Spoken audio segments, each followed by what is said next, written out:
What brings me joy in the Passport program is connecting with families and recipients, hearing about the goals that they've achieved, attending programs that they've wanted to be a part of, connecting with their community, where they build relationships or autonomy, celebrations that they share with us that they'd be able to access through the funding.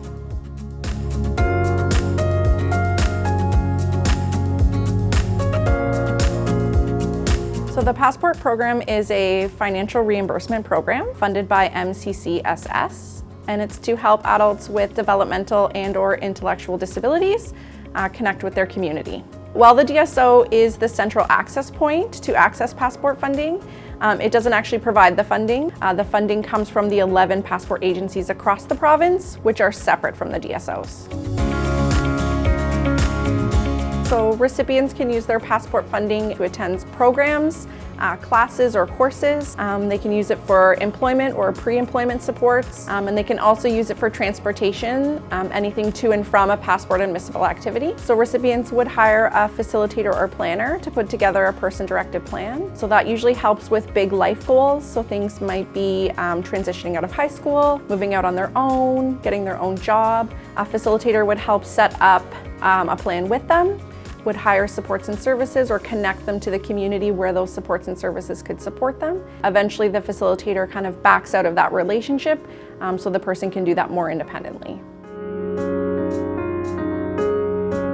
So things that are not covered by Passport funding are items that might be covered by other sources of funding. So things like ODSP, which covers food, housing or shelter, that's not covered with Passport funding. Anything that has to do with home modifications, prescriptions or medical stuff that's covered through ODSP, anything that would be covered through OSAP, so people who are doing some higher education, anything that's covered by other sources of funding wouldn't be covered by Passport.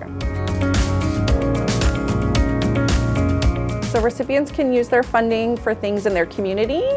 So maybe they want to buy tickets to live events, sporting events, concert, plays, shows, the movies. They can hire a support worker.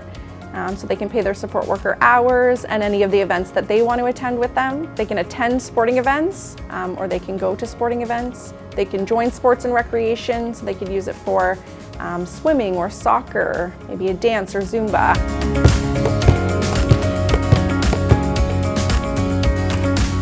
2 years ago and last winter and spring, my Passport money was used for me to do virtual camp on the computer while the virus was on. I loved camp and I wasn't able to go to camp at the time. So I did tons of virtual camp and I loved it. There was tons of neat activities, like we did morning movement, there was crafts, we did